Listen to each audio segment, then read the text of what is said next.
Economic पढ़ाई होती है, तो मैं क्या किया कि क्लास में मुझे पढ़ा दिया था, तो मैं कोई बुक नहीं रेफर किया, मैं क्लास में ही देख करके मैं उसको 2-3 बार पढ़ा और फिर मैं क्वेश्चंस लगाया।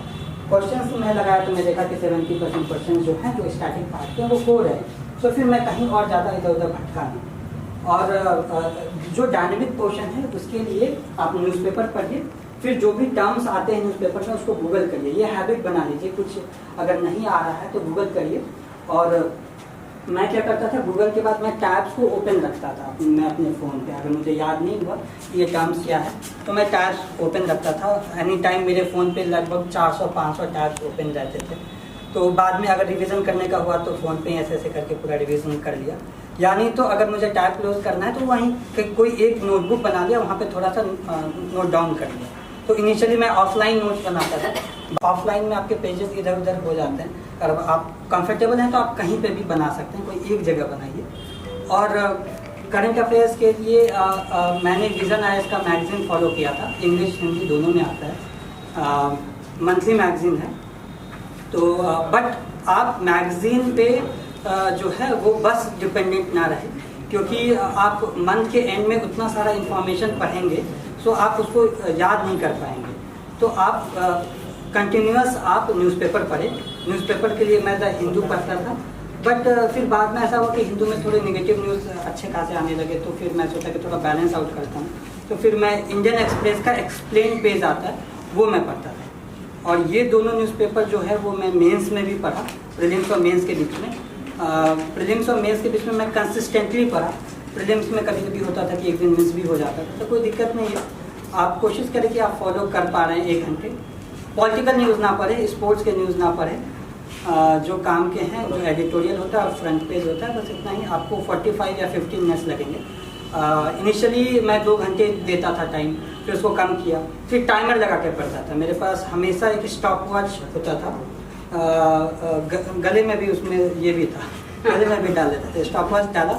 तो इसका एक फ़ायदा ये है कि आपको पता होगा कि एग्जैक्टली आपका टाइम कहाँ जा रहा है। अगर मैं अपने चेयर से उठता था तो उसको मैं रोक लेता था, फिर टाइमर वो मैं स्टार्ट कर दिया। तो वैसे करके आपको एग्जैक्टली पता होगा कि आप कितने घंटे दे रहे हैं, कितने घंटे बाहर जा रहे हैं। और तो ये न्यूज़पेपर का हो गया, इकोनॉमी हो गया, पॉलिटी हो गया, हिस्ट्री हो गया। सो यही है। इन्वायरमेंट में भी मेरे क्लास के नोट्स थे। शंकर आईएएस थोड़ा सा मैं पढ़ा था। शंकर आईएएस लोग जनरली शंकर आईएएस का रेफ़र करते हैं, बट अगर स्टैटिक पार्ट अगर आपको क्लासरूम में हो जा रहा है तो आप वो कर लीजिए। अगर बुक रेफ़र करना कर सकते हैं, मैंने रेफ़र नहीं किया था। और जो डायनेमिक पार्ट है, इन्वायरमेंट और साइंस टेक बहुत ज़्यादा डायनेमिक है। तो इसके लिए मैं क्या करता था, देखिए अगर आप बुक रेफ़र करेंगे या बुक पे हमेशा फुल्ली डिपेंडेंट होंगे, जो सबसे करंट अफेयर्स वाले क्वेश्चन है वो बुक में भी नहीं आएगा, वो 1 साल 1.5 साल बाद आता है। और यूपीएससी जैसा क्वेश्चन पूछेगा, बुक वैसा ही छाप देगा, मतलब दिखाने के लिए कि हाँ चलो यहाँ बुक से आया। तो धीरे धीरे आप देखेंगे जो जितनी भी किताबें हैं वो धीरे धीरे मोटी होती जाएंगी, क्योंकि यूपीएससी के पैटर्न पे वो कंटेंट जो है ऐड करते रहते हैं। तो आपको एक स्टेप आगे रहना है। उसके लिए आपको क्या करना है कि प्रीवियस ईयर क्वेश्चन को एनालाइज करिए, देखिए कहाँ से पूछ रहा है, फिर आप बुक्स या कोई और बुक रेफर करें या गूगल करें। तो इन्वायरमेंट के लिए मैं क्या करता था कि अगर आप देखेंगे जो नेशनल पार्क हैं, ये सबसे क्वेश्चन आता है, टाइगर रिजर्व से आता है।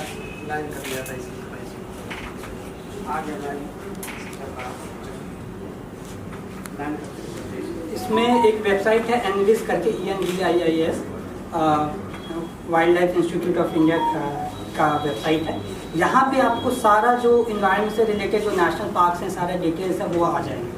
अब 50 टाइगर रिजर्व है, 51 आई थिंक ना, और 52 हो गए। थैंक यू, ज़्यादा अपडेट। हाँ, तो बाहर आपको एज ए लोकेशन कौन सबसे बड़ा नेशनल पार्क, कौन सबसे एरिया में सबसे बड़ा है, पूरा लिस्ट आ जाता है। तो आप गो थ्रू करें, इसमें आपको हार्डली 1 दिन जाएगा। अगर आप अकेले पढ़ेंगे तो आपको कभी याद नहीं होगा। अगर आप 3-4 लोग मिल के पढ़ेंगे और बोलेंगे कि तुम पूछो, ऐसे ऐसे करके पूछेंगे पीयर ग्रुप में, तो आपको 1 दिन में सारे नेशनल पार्क याद हो जाएंगे। आपको 1 दिन में सारे ये याद हो जाएंगे, क्या कहते हैं, टाइगर रिजर्व याद हो जाएंगे। और वाइल्ड लाइफ का जो होता है वो आपको आइडिया लग जाएगा कि अगर क्वेश्चन आएगा तो आप गेस वर्क कर पाएंगे।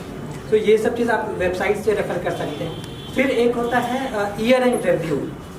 सारे मिनिस्ट्री का PIB पे ईयर एंड रिव्यू आता है 10 पेज का। अब तो कोचिंग इंस्टीट्यूट भी निकालने लगे उसका जिस्ट, लेकिन मैं बोलूँगा कि आप PIB तो वहाँ पे डालिए, ministry of environment MOEFCC year and review PIB, आप गूगल करेंगे पहला लिंक आएगा, आप उसको खोलिए। 10 पेज का डॉक्यूमेंट होता है। इन्वायरमेंट के लिए मैं लास्ट 2 ईयर्स का जो है वो ईयर एंड रिव्यू देखता था।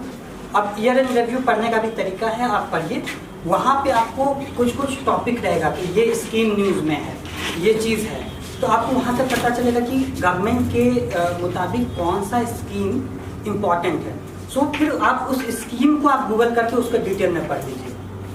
अगर आप स्कीम्स वगैरह पढ़ने जाएंगे तो 400-500 पेज की किताब हो जाएगी पूरे गवर्नमेंट स्कीम्स में, उतना तो पॉसिबल नहीं है।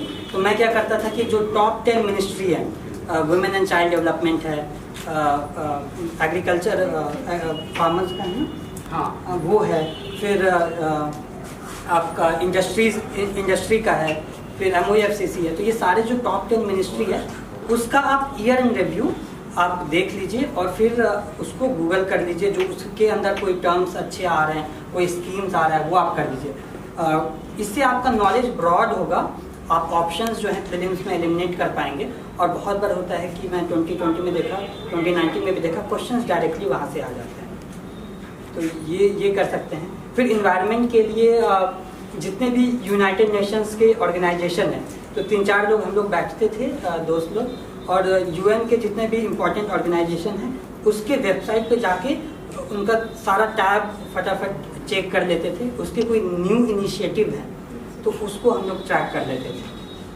तो ये आप काम कर सकते हैं, इसमें ज़्यादा टाइम बिल्कुल नहीं लगता है। 2-3 लोग मिलके अगर करेंगे तो जैसे UNCBD है, UNCCD है, ऐसे करके आप सारे यूनाइटेड नेशंस के जो इम्पोर्टेंट हैं टॉप 10 आप उसके वेबसाइट्स पे जाके चेक कर सकते हैं। फिर इसके 2 पेज के, मेरा जो फाइनल होता था वो 4 पेज का नोट्स होता था PIB से, और इससे सब मिला के 4-5 पेज का शॉर्ट नोट्स होता था। कैसे आपने इंटरव्यू का आपका क्या एक्सपीरियंस रहा, इसके बारे में जानना चाहते हैं? तो उससे पहले सर थोड़ा एक प्रीलिम तो मेंस का बताइए, तो अच्छी बात है कि पूरा समय शुभम देने के लिए मूड में आए हैं। और जितने जो बच्चे हैं हमारे मिशन 50 के, इसके अलावा पूरे इंडिया के लोग अभी आपको लाइव के माध्यम से भी देख रहे हैं, इसीलिए आप समझे कि अभी लाखों हजारों की संख्या में, तो इसलिए आप जो प्रश्न जी बताइए ना, आप अपने तरफ से बताएंगे, ज़्यादा बेटर बताएंगे। देखो प्रीलिम्स में ऐसा होता है कि जब मैं मॉक टेस्ट देता था, आप मॉक टेस्ट जरूर लगाएं। मैं क्या करता था कि प्रीलिम्स में विजन IAS का जो 35 टेस्ट मैं सारा देता था, और इसके अलावा जो इम्पोर्टेंट कोचिंग है, काफ़ी सारी कोचिंग है, उसके जो है फुल टेस्ट ऐसे लगाता था, फुल टेस्ट, बस फुल टेस्ट, बाकी सब विजन IAS का पूरा। आप कोई भी कोचिंग का जो है पूरा टेस्ट लगा सकते हैं, और बाकी और कोचिंग का आप फुल टेस्ट लगा सकते हैं। और जब मार्क्स में देखता था तो मुझे 2020 में विजन IAS के एक टेस्ट में 54 मार्क्स आए थे आउट ऑफ 200। सो मैं ये कहना चाहता हूँ कि आप, और एग्ज़ाम से जस्ट 20 डेज बिफोर ऐसे हुआ था, उसके बाद भी मुझे ज़्यादा फर्क नहीं पड़ा था, क्योंकि आपको जो है मेरे मार्क्स जो है कंसिस्टेंटली 80 ही आए सारे मॉक टेस्ट में। और 2019 में मेरे मार्क्स 110 थे और 2020 में अराउंड 120 हो गए। सो मैं ये कहना चाहता हूँ कि आपका जो प्रीलिम्स का मॉक टेस्ट का मार्क्स है वो आपके रियल एग्जाम से फ़र्क नहीं पड़ना चाहिए, क्योंकि रियल एग्जाम में जो UPSC क्वेश्चन पूछता है उसमें कोई ना कोई लॉजिक, कोई ना कोई कॉमन सेंस लगा के आप ऑप्शंस एलिमिनेट करके पहुंच सकते हैं। आप मॉक टेस्ट ज़्यादा लगाए। 2019 में मैंने लगभग 72 मॉक टेस्ट लगाया था, हर दिन ही एक मॉक टेस्ट लगाता था। तो इसका बहुत एक अच्छा तरीका है कि जब आप प्लान करेंगे कि मॉक टेस्ट लगाना है, अगर आप दिन के एंड में प्लान करेंगे तो कभी मॉक टेस्ट दे नहीं पाएंगे। अगर आप दिन के शुरुआत में करेंगे तो उसमें भी मैं क्या करता था कि बेड से उठता था, फिर सीधा मॉक टेस्ट देता था 7 बजे से 9 बजे तक। तो उसमें क्या होता है कि आप अपने आप को फोर्स मॉर्निंग में कर सकते हैं, तो आप मॉर्निंग में टेस्ट लगा सकते हैं। और 2020 में टाइम कम था, उसके बाद भी मैंने लगभग 40 टेस्ट दिया था। सो धीरे धीरे आपको लगेगा कि ठीक है, एक मॉक टेस्ट देते देते आपको एक हैबिट हो जाएगा। तो इसलिए मैं मॉक टेस्ट पे इम्फेसिस करना चाहता हूँ। आप सिमुलेट हो जाएंगे कि एग्जामिनेशन में कैसे मैनेज करना है। 2-3 इटरेशन में मैं करता था, 1, 2, 3 करके, पहला राउंड, दूसरा राउंड, तीसरा राउंड। तो ये वाला चीज़ जो है एक्सपेरिमेंट करना और ये सब चीज़ करना आप कर सकते हैं। फिर एक यूट्यूब पे आपको वीडियो मिल जाएगा कि how to use elimination strategy. Abhijit Sinha sir का है, तो वो आप देख सकते हैं, आधे घंटे का वीडियो है कि एलिमिनेशन स्ट्रैटेजी कैसे यूज़ करना है, क्योंकि आपको 30-35 क्वेश्चन से ज़्यादा प्रीलिम्स में नहीं आएंगे, आपको इंटेलिजेंट गेसवर्क करना होता है। सो वो आप वीडियो देख सकते हैं। बाकी इसका डिटेल्स मैं अपने टेलीग्राम चैनल पे भी शेयर करूँगा। और मेंस के लिए मैं भी जैसे ही प्रीलिम्स हुआ मैं ब्रेक नहीं लेता था, अगले दिन से ही मैं पढ़ाई स्टार्ट कर दी थी।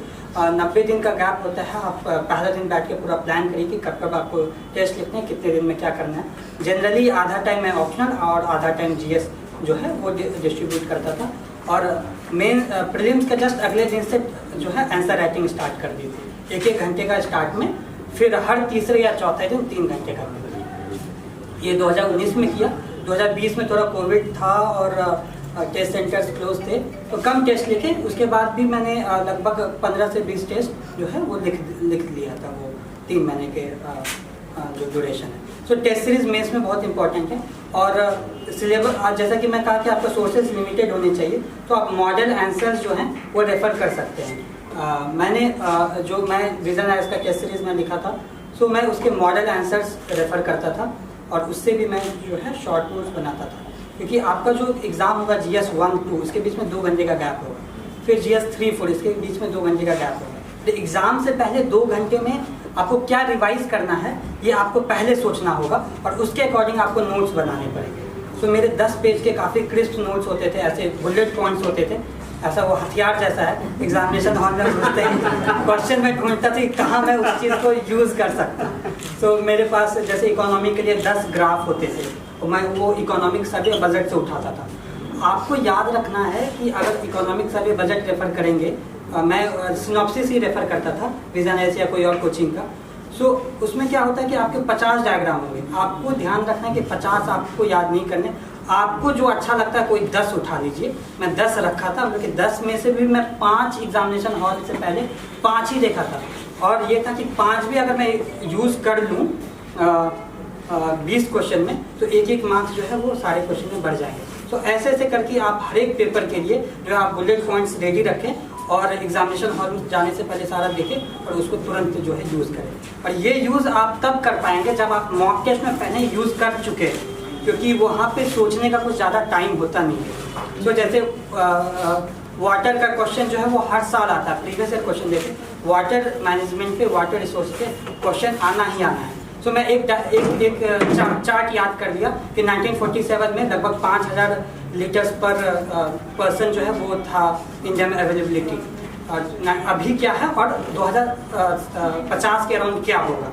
सो वो ग्राफ कर दिया और डिक्रीजिंग ट्रेंड दिखा दिया। तो जब भी वाटर का क्वेश्चन आएगा, सबसे पहले मैं ये ग्राफ साइड में से करके बनाऊंगा, मैं शेयर करूंगा ये, तो ये सीधा आपका 1 मार्क्स जो है वो बढ़ा सकता है। और आपका एम होना चाहिए कि जो आंसर राइटिंग करते हैं डेली, उससे आपको एक मिनिमम मार्क्स आ जाएगा, लगभग 70-80। इसके बाद जब आप वैल्यू एडिशन करेंगे तो 1 मार्क्स, 1.5 मार्क्स, आधा मार्क्स ऐसे करके हर एक क्वेश्चन में आएंगे, तो आप 100 प्लस हो जाएंगे। सो ओवरऑल GS में आपका 400 प्लस जो है वो टारगेट